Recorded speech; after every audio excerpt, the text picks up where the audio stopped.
Olha, para a gente entender de verdade a história do Brasil, o melhor jeito é ouvir a música que nasceu aqui. É tipo uma colcha de retalhos sonora, sabe? Uma tapeçaria riquíssima, tecida ao longo de séculos de encontros culturais, de mudanças sociais. Então, bora mergulhar nessa jornada. E para começar, essa frase do senhor, o rei do samba, um dos pioneiros. É uma frase poética, mas também muito desafiadora, né? Ela captura perfeitamente o espírito daquela época. Uma arte que era de quem criava, de quem pegava primeiro. Uma arte que não pedia licença para acontecer. Bom, vamos lá. A receita sonora de uma nação. Como é que esse som tão único nasceu, afinal? Para entender a música brasileira, a gente precisa primeiro dar uma olhada nos seus ingredientes fundamentais. O ponto de partida é este. A MPB, a nossa música popular brasileira, não surgiu do nada. Ela é, na verdade, o resultado de uma fusão cultural poderosíssima. É a união de continentes inteiros num som que, sinceramente, só podia ter nascido aqui no Brasil. Basicamente, a gente está falando de 3 ingredientes principais nessa receita. Primeiro, as raízes indígenas, que são os sons originais desta terra. Depois, a gente adiciona a harmonia europeia, com as melodias e as estruturas que vieram de lá. E aí vem o tempero que mudou o jogo todo, o ritmo africano. Essa é a pulsação, o coração percussivo que deu a alma, a identidade e o swing da nossa música. Ok, vamos avançar um pouco no tempo. Agora a gente vai ver como essa mistura toda começou a ferver, a borbulhar ali no finalzinho do século XIX, começo do XX. É a era dos pioneiros, dos escândalos e, claro, do samba. Pensa assim, de um lado, a gente tinha um lundu, com uma raiz africana, uma batida mais sensual, que na época era vista como ousada demais. Do outro, tinha a modinha, mais próxima dos salões europeus, bem lírica, sentimental. Juntos, eles foram tipo o primeiro rascunho do que viria a ser a música brasileira. E bem no meio dessa transformação toda, surge uma figura nossa, uma figura simplesmente fundamental. Uma mulher que peitou todas as convenções da época. Uma verdadeira rebelde nos salões do Império.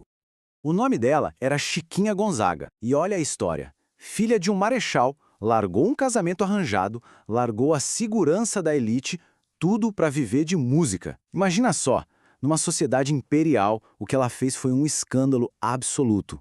O pai, a dizer dor, mas ela não só se tornou uma das maiores compositoras do país, como também usou a sua arte para lutar por causas importantíssimas, como o fim da escravidão. Uma pioneira, com todas as letras.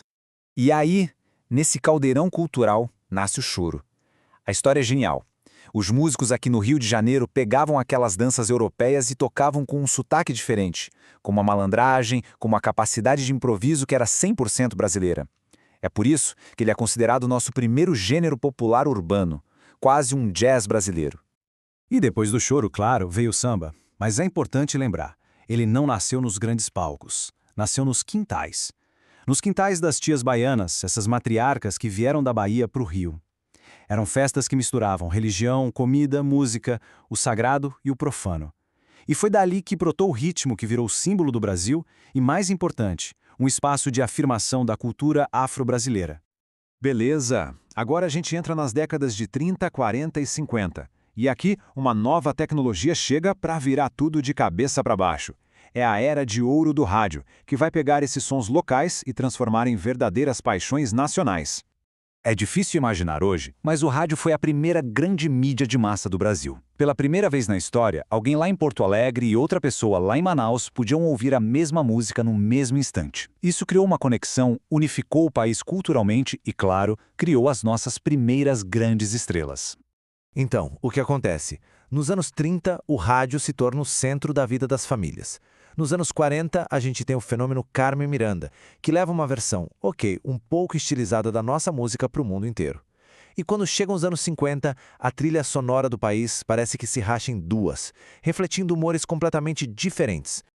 E essa divisão é fascinante. De um lado, o samba-canção, a trilha da dor de cotovelo, da boemia sofisticada do Rio. Do outro lado, completamente diferente, vinha o baiano do mestre Luiz Gonzaga. Era uma explosão de sol, uma energia que trazia o sertão nordestino, a poeira e a alegria, para o Brasil inteiro ouvir. E aí, a gente chega nos anos 60. Uma década de uma turbulência sem igual. Um tempo em que a música brasileira se torna duas coisas ao mesmo tempo. Uma sensação global e uma arma poderosa contra a opressão. A década de 60 foi marcada por um paradoxo muito forte. Porque ao mesmo tempo que o Brasil mergulhava nos anos sombrios da ditadura militar, a nossa música estava vivendo não uma, mas duas revoluções estéticas que mudariam o jogo para sempre. E o contraste entre essas duas revoluções é o que torna tudo tão interessante. De um lado, a bossa nova, a revolução suave, um som sofisticado, minimalista, que misturou samba com jazz e conquistou o mundo. Do outro, a tropicália, a revolução dura, um movimento psicodélico, provocador, que misturou raízes brasileiras com guitarra elétrica para cutucar, para desafiar a estética e a política da ditadura. E se tem momento que captura o espírito da tropicália, é este aqui. Imagina a cena, Caetano Veloso, em pleno festival de 1968, sendo vaiado sem dó por um público conservador. E aí, no meio da vaia, ele solta essa frase histórica. Era, na prática, uma declaração de guerra cultural. Bom, com o fim da ditadura, o que acontece? A gente entra numa fase nova, a do som do Brasil remixado. O cenário musical simplesmente explode numa diversidade inacreditável. É como se a tampa da panela de pressão tivesse sido aberta. A liberdade política dos anos 80 trouxe junto uma liberdade criativa sem tamanho. Aquela ideia de uma única música brasileira se desfez. O que surgiu no lugar foi um mosaico, 1000 pedaços brilhantes de som, cada um representando uma parte diferente do Brasil. E que mosaico, hein? A gente teve a explosão do axé da Bahia, a ascensão meteórica do sertanejo moderno, a força do rock nacional que marcou uma geração, o funk carioca, que saiu das comunidades e virou um fenômeno global, e a consolidação do rap e do hip-hop como a voz potente das periferias. E no fim das contas, a grande lição é essa. A música brasileira não é um gênero fechado, é um processo.